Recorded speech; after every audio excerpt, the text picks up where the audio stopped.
Hello guys, welcome to Pakistani real action. तो कैसे हैं आप सब? मेरा नाम है मुदस्सिर, मैं हूं बशर। आज की वीडियो काफ़ी इंपॉर्टेंट है। इसमें बताया जा रहा है कि कैसे ये छोटा सा इंडिया का आइलैंड जो चाइना के लिए बना है वर्स्ट किस्म का नाइटमेयर।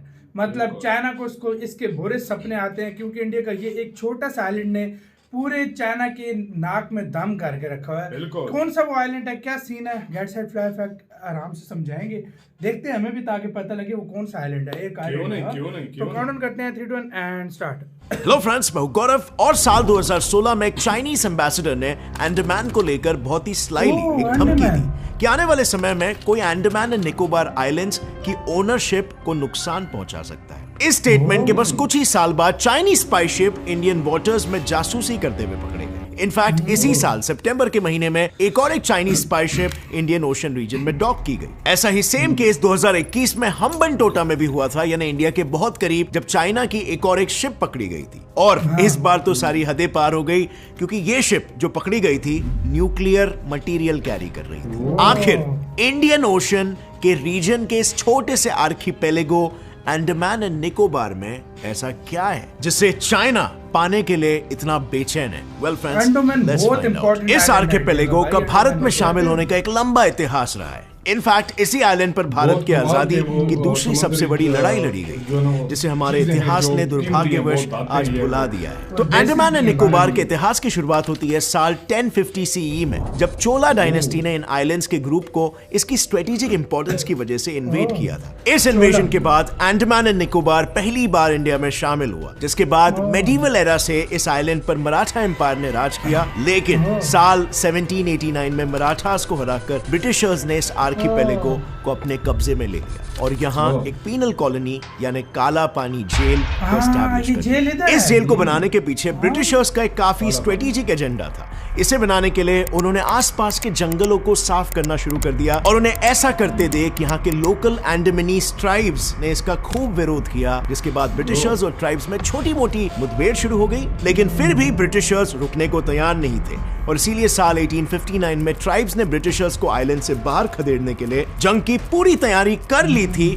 मगर यहीं पर उन्हें धोखा मिल गया, क्योंकि उन्होंने जिस फ्रीडम फाइटर दूधनाथ तिवारी को शरण दी, उसी ने इस पूरे हमले की प्लानिंग को जाकर ब्रिटिशर्स को बता दी, जिसके रिटेलिएशन में उन्होंने ट्राइब्स पर एक बड़ा हमला कर दिया। हमले में कई अंडमानीज लोगों की हत्या हो गई, मगर अंडमानीज लोगों ने भी इस हमले का करारा जवाब दिया और इस पूरे लड़ाई को द बैटल ऑफ एबरडीन कहा जाता है, जिसके बारे में आज काफी कम लोगों को पता है। लेकिन फ्रेंड्स, इससे भी ज्यादा दुखद और दर्दनाक घटना अंडमानीज लोगों के साथ दूसरे विश्व युद्ध में घटी, जब जापान ने इन आइलैंड्स को अपने कब्जे में ले लिया। बेशक ये आइलैंड्स इंडिया का पहला हिस्सा था, जिसे नेताजी बोस ने आजाद करवाया था। नॉट टू फॉरगेट, यहीं पर आजाद भारत की पहली सरकार भी स्थापित हुई थी। मगर इस पहली आजादी के पीछे अंडमानीज लोगों का बड़ा बलिदान भी था, क्योंकि जैसे ही जापानीज फोर्सेस ने इस आइलैंड को ब्रिटिशर्स के कब्जे से लेना शुरू किया, उन्होंने लोकल्स को लूटना, रेप करना और मारना भी शुरू किया। इस मैसेकर को रोकने वाले 40 INA सोल्जर्स को भी पूरी तरह तड़पा तड़पा कर मार दिया गया।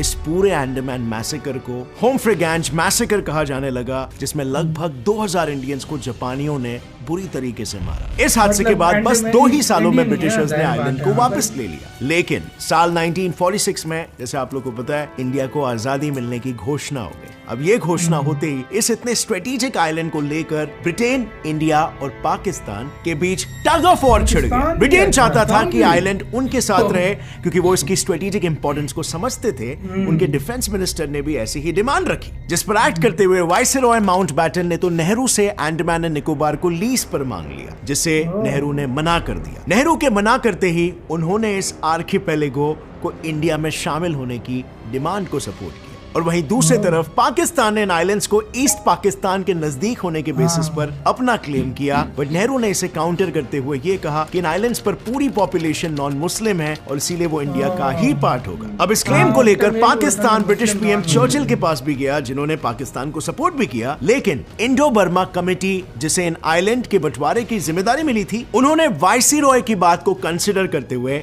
इन आइलैंड्स को इंडिया को सौंप दिया और इस तरह इतनी स्ट्रेटेजिक लोकेशन इंडिया को वापस मिल गई। एंड गाइस, ये एक ऐसा पार्ट ऑफ माउंटबेटन हिस्ट्री ने काफी है जिसके support बारे किया में था इंडिया रिसर्च को ना करते भाई। वक्त मुझे ये पता चला कि नेहरू जी को हम सब दो चीजों के लिए याद करते हैं। पहला रीजन चिल्ड्रंस डे और दूसरा रीजन कि वो एक महान प्रधानमंत्री और क्रांतिकारी भी थे। बट इस वीडियो के रिसर्च के दौरान मैंने नेहरू जी और इन आइलैंड्स के बारे में काफी सारे आर्टिकल्स के अलावा ऑडियो बुक्स को भी सुना और वो इन्फॉर्मेशन से मैं खुद भी शॉक था। इनके एडवेंचर्स के बारे में मैंने सुना एक बहुत ही trusted and useful audio platform पर, जो मैं आप सभी को पर्सनली रिकमेंड करूंगा, जिसने इस रिसर्च में मेरी काफी हेल्प की, जो कि है कुकू एफएम ऐप। ये इंडिया का लीडिंग ऑडियो शो प्लेटफॉर्म है जिसके इजी मीडियम ऑफ ऑडियो इसकी लर्निंग के थ्रू subscription होती है मैंने ना एक्सेस किया vast knowledge in different genres like history, business, motivation, finance, career, leadership etcetera. इनके 10,000 से भी ज्यादा non fiction based audio shows के थ्रू। इतना ही नहीं, कुकू एफएम यूज करने से मेरे पास ऑप्शन है ये ऑडियो शो को 7 डिफरेंट रीजनल लैंग्वेजेस में सुनने का। और इस ऐप का बेस्ट पार्ट ये है कि रिसर्च करते वक्त इन ऑडियो बुक्स को सुनते सुनते हर चैप्टर में मैं नोट्स भी बना सकता हूं। So friends, if you are someone who is serious about learning and growing और आपको काफी रिसर्च करना पड़ता है, आपको सदा अपने नॉलेज को बढ़ाते रहने का शौक है, then I definitely recommend Kuku FM app to you. मेरा कूपन कोड GETSET50 यूज करो और पाओ 50% flat discount. Hurry now, link is in the description. And now friends, coming back to the topic, मैं बात कर रहा था किस तरीके से इंडिया को strategic location Andaman and Nicobar island मिल गया। शुरू के कुछ सालों तक इंडिया ने इस लोकेशन पर इतनी फोर्सेस डिप्लॉय नहीं की थी, मगर 1965 में इंडिया को यहां फोर्सेस रखने की इंपॉर्टेंस समझ में आने लगी, क्योंकि उस साल इंडोनेशिया ने अंडमान निकोबार आइलैंड्स पर अपनी ओनरशिप क्लेम की थी। इस आइलैंड को हासिल करने की लालच में उसने 1965 के इंडो पाक वॉर में पाकिस्तान को सपोर्ट किया और अपनी 2 सबमरीन्स और 2 मिसाइल बोट्स लड़ने के लिए कराची की तरफ रवाना किया। लेकिन फॉर्चुनेटली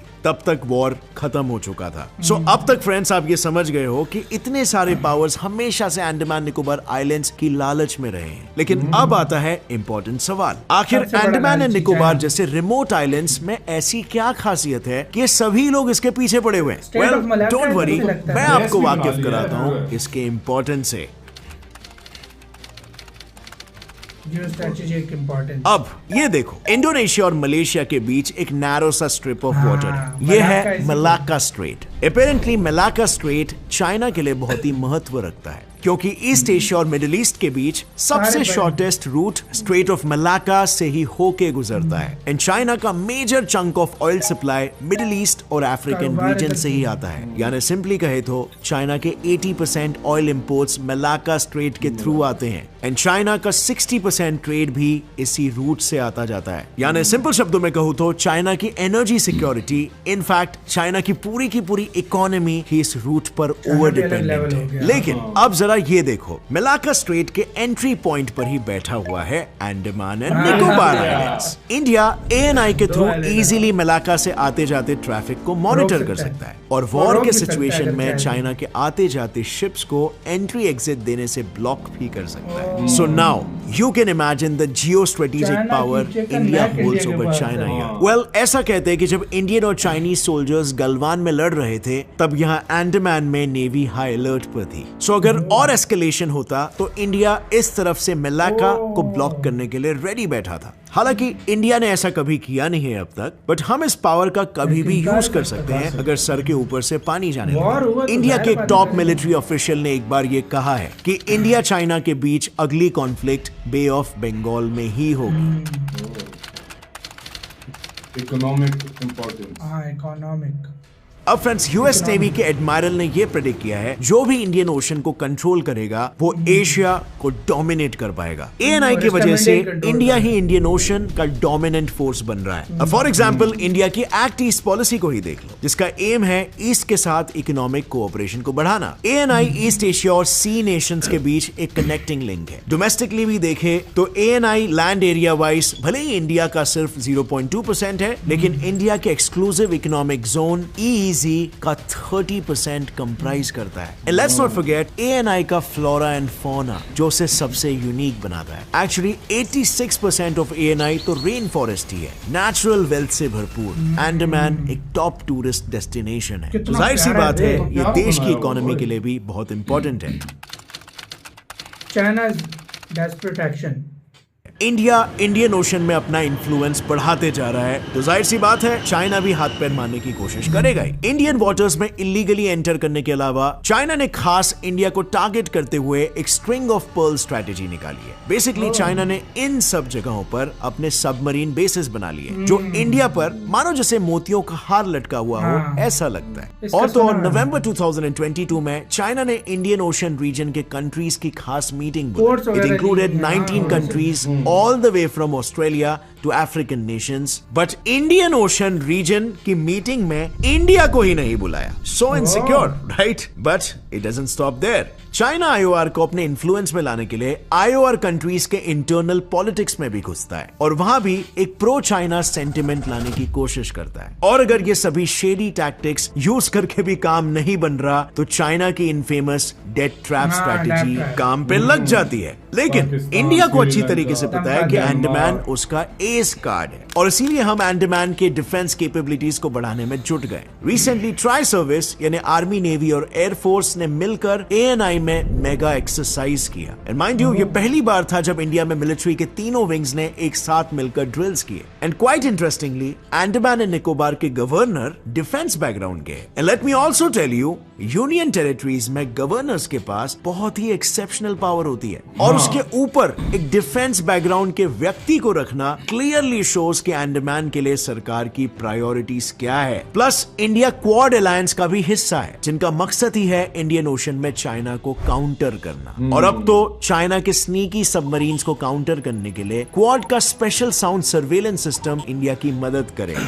ये सेंसर्स का एक चेन है जो कि सबमरीन्स को ट्रैक करता है, और इसे दुनिया का सबसे बड़ा अंडर वाटर वॉल कहा जाता है। इंडिया ने भी आईओआर में अपनी पावर बढ़ाने के लिए दो बेतोड़ स्ट्रैटेजीज बनाई है। पहली है the necklace of diamond strategy. अब फ्रेंड्स, याद है हमने चाइना के स्ट्रिंग ऑफ पर्ल स्ट्रैटेजी की बात की थी? Well, necklace of diamonds is India's answer to that. जैसे कि आप देख सकते हो, इंडिया ने चाइना को घेरा हुआ है, ऑलमोस्ट जैसे उस पर गार्लैंड चढ़ा दिया हो। These diamonds are nothing but international sea ports. इनमें से तो कई ने इंडिया को मिलिट्री एक्सेस भी दे रखा है, और कईयों की इंफ्रास्ट्रक्चर में इंडिया खुद मदद कर रहा है। स्ट्रैटेजी नंबर 2 है डबल फिश हुक स्ट्रैटेजी। जैसे कि आप देख सकते हो, इंडिया और इंडियन ओशन ने दो फिश हुक जैसा दिखने वाला एक स्फीयर ऑफ डोमिनेंस बना लिया है। दोनों ईस्ट और वेस्ट हुक फॉर्म कर रहे हैं। ये पोस्ट जहां अगेन इंडिया को मिलिट्री एक्सेस है, और इनमें इंडिया का इकोनॉमिकल और इंफ्रास्ट्रक्चरल इन्वॉल्वमेंट भी है, और ईस्टर्न हुक के टिप पे है अंडमान। अंडमान में खुद इंडिया $1.3 बिलियन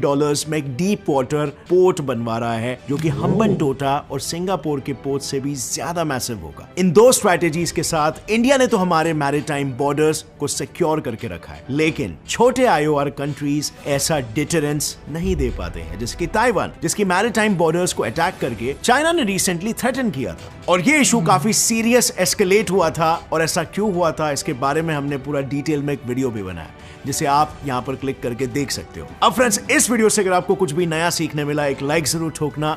वीडियो खत्म यार, क्या कमाल है। आज हमें पता चला है अंडमान निकोबार कितना इम्पोर्टेंट है इंडिया के लिए। उसमें इंडिया पाकिस्तान भी लेना चाहता था, चाइना का 80% जो ट्रेड है ना वो रोक सकता है। 80% बहुत बड़ी बात होती है। 80% चाइना मतलब बदहाल होके रह जाएगा। इंडिया तो बदहाल हो इंडिया की हट गई तो चाइना की फट जाएगी भाई। सही बात है, मतलब सीधी सी इंडिया की हटी तो फिर समझो दुर्घटना चाइना की नहीं, इंडिया की हटी तो चाइना की फटी। ये सही मैच किया सही बात है। मतलब ये अगर इंडिया ने एक सिर्फ अंडमान निकोबार पे मतलब इतना बड़ा इन्फ्लुएंस ब्लॉक कर दिया।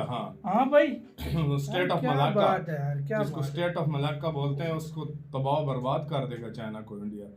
इस मामले में देखा जाए तो और मुख्तलिफ जगहों पर इंडिया ने पोर्ट्स पे और मुख्तलिफ जगहों पे इंडिया काम कर रहा है। तो बहुत ज्यादा इस मेरी नजर में कि इंडिया ने चाइना को सही तरीके से स्टडी कर जगह जगह पे जो है ना दूसरे देशों के पोर्ट्स भी यूज कर सकता है। ऐसे एग्रीमेंट किए हुए हैं दूसरे देशों में। इंडिया ने अपने हवाई अड्डे मतलब एयरफोर्स के लिए बनाया तो भारत ने 2 इक्वल लगा दिए हैं। मतलब पूरा चारों तरफ से भारत ने उसको कब्जे में किया है। मतलब कहीं से भी भारत अटैक कर आज पता चला जापान पहले भी इधर आया था, फिर इंडोनेशिया भी करने का इंडोनेशिया भी, पाकिस्तान को भी चाहिए था, पाकिस्तान को भी, मतलब बहुत ज्यादा।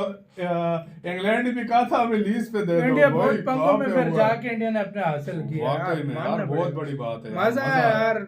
कमाल वीडियो था। इधर वीडियो खत्म करते हैं, अपना बहुत ज़्यादा ख्याल रखना तो यार, बाय।